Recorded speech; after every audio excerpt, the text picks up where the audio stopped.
Alright, so I'm redoing one of my bedrooms here, and I had a vertical crack running up the wall in between two studs. If it was a horizontal crack, it's a little bit different, a lot easier to deal with. But you could see I was pushing on it. It actually does flex quite a bit, so that could be a problem. So how do you remedy that?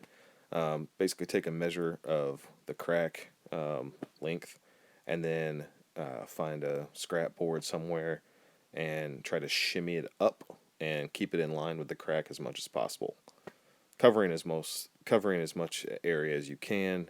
If your crack curves a lot, you may have to use more than one piece. And then put screws on each side of the crack.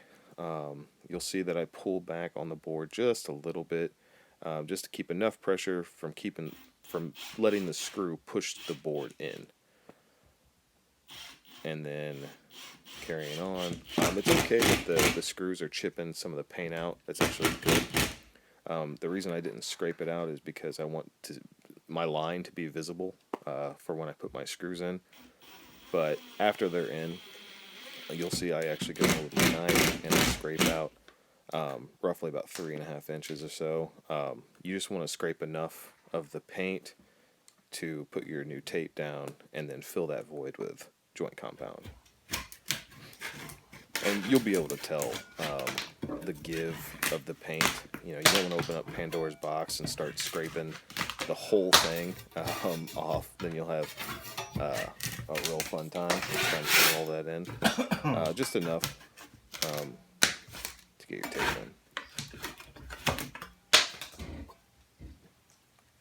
in. And I missed the screw. There we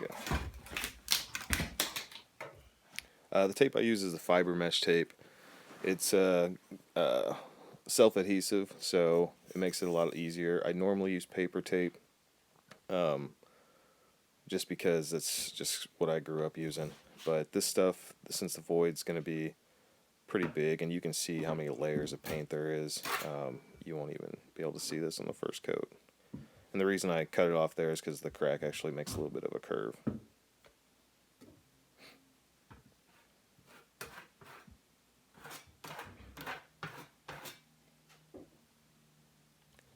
And then for mud, I'm using the 45-minute dry joint compound. You have 45 minutes to use it. That's what that means. There's water in the bucket already, but I will add a little bit more. The reason I use this stuff is there is some debate on whether this stuff is stronger than the premix stuff that most people buy. I tend to believe it is, but I don't know that for sure.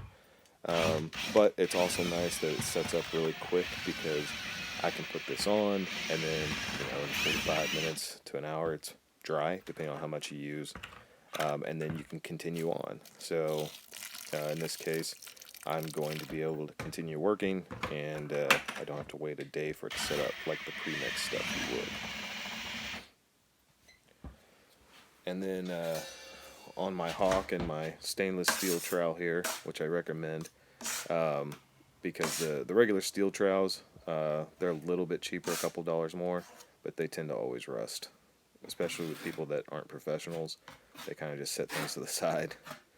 So yeah, I'm kind of crudely putting this on here. Like I said, I'm not a professional in this. I've definitely done it a lot, but nowhere near the pro guys level. But like I said, I'm going to be skim coating this whole wall, so it doesn't really matter to me how terrible this may look right now. Just scrape the sides, get those pretty even, get all your big lines out.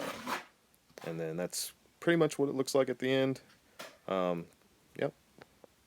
Make sure to like this video, and hopefully I'll have more.